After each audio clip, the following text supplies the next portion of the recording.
And welcome back to Croy. Oilers victorious here, 85-65, and right now joined by assistant head coach Dan Shardo. And first, Dan, congratulations. We knew it coming into this one. First off, the 20-point loss that we had earlier on at Ashland and the type of style they play, it was going to be a physical affair. And I thought, to a man, our guys stepped up and really brought the physicality to the table. Yeah, they did. And, we had, I thought, control a couple different times, 6-8 point leads in the first half that we kind of let slip away. And we didn't finish some baskets, some shots around the basket through some stretches there, and settled maybe for a few tough shots. But our guys really did a great job of making some adjustments at the half, and we ran good offense in the second half, got stops, got some transition baskets, offensive rebounds, and sort of imposed our own will on them, I thought, in the second half. Well, to hold them to 65 is impressive because they're an outstanding offensive team, and I think really a tough matchup for us,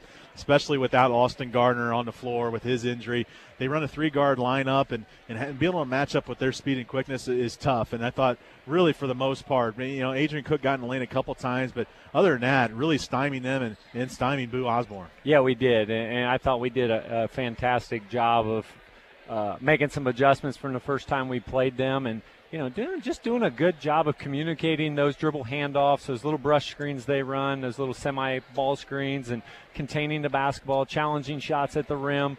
We call it X and out, where you kind of switch on the backside of some actions, and we were active in all those situations and did a really good job of defending them for long possessions in a very hot gym, and then expecting your guys to run the floor and move on offense. And, that's just a credit. We got some tough guys that made some tough plays, and really proud of them. Well, and Martise Kimbrough, what a game, what a weekend. He has 41 points on Thursday, and then came out and made multiple big shot after big shot, especially down the stretch in the second half. He played great defense the entire time, then still had enough energy to hit some big shots, and he got to the paint. I mean, he was getting in the paint and scoring above people. Surely an impressive day for Martise. I agree. I thought he had some big finishes at the basket to start the second half in transition, where he didn't settle, and got all the way to the rim and finished. And he obviously hit some big shots towards the second half, last 10 minutes of the game or so from the three-point line. But he did. He played a complete game. And, we maybe took a few shots in the first half that we'd like to have back. But, he's proven to be such a good shooter. You got to give him a little bit of some rain there. And he's had two outstanding games. Being guarded, pretty darn hard at the same time, and still coming away with that many made field goals is pretty impressive. 29 points today. Well, when Alex went down, we kind of lost our bruiser inside and an enforcer. A guy can push people around a little bit, and when you play a team like Ashland, you got to have that guy. And I thought, Aaron Overheiser stepped up, and the best game of the season for Aaron, and he was active on the boards. He had a big slam, some putbacks. Aaron did exactly what we need with this team, which is to be tough in the middle. He sure did. He was very active at both ends of the floor, and he was finishing some some of those screen and roll actions coming right down the lane at you. But his offensive rebounds were huge for us.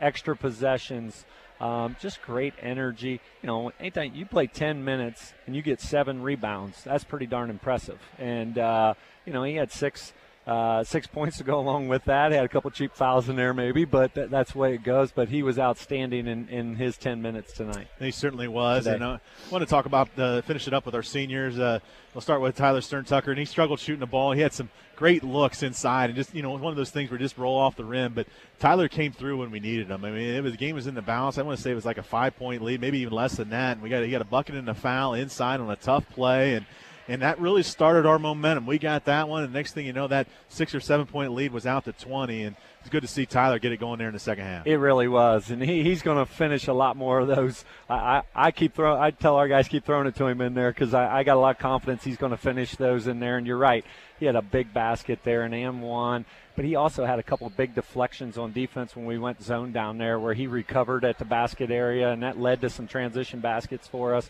Stuff that you don't see on a stat sheet.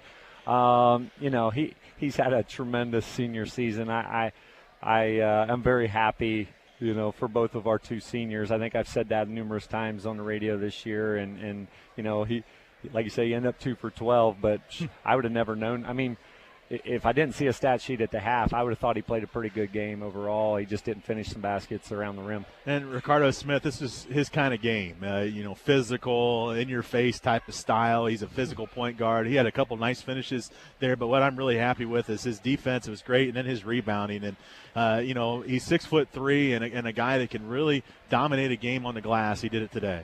He did, and I'm just now noticing that he had 11 rebounds, 5 offense. I knew he had a lot of big offensive rebounds in there, and and he has really embraced his role on this team.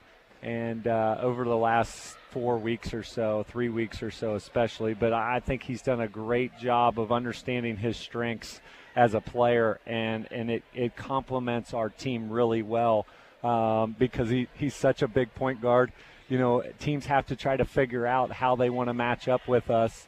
And sometimes they put the smaller guys on him, and we'll post him, and he'll offensive rebound them. They put bigger guys on him, and he'll drive around them and draw and kick. And he's done a great job of embracing that role of what the point guard's supposed to be about for this program, and then maximizing his strength of athleticism and just pure size at that position. And, couldn't be prouder of him either.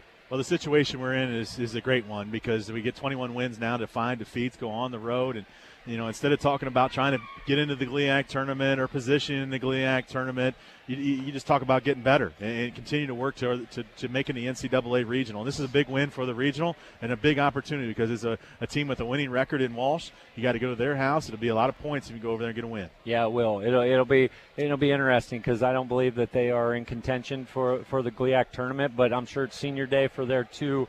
They're seniors over there, and it's a very important game from a regional. I've been, here long enough to know every game, especially down the stretch here, is so big at securing your regional spots or putting yourself in a position there.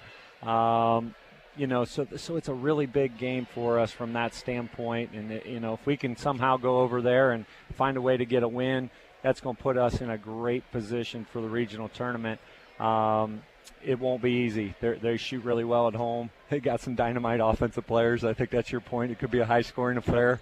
Hopefully we have a few more at the end than they do. But, we'll enjoy this one today here, and we'll get ready for those guys starting tomorrow. All right, Coach. Well, thanks for joining us. Congratulations on a win. We'll see you on Thursday. Thanks a lot, Jason. Assistant head coach Dan Shardo. Appreciate him joining us after every ball.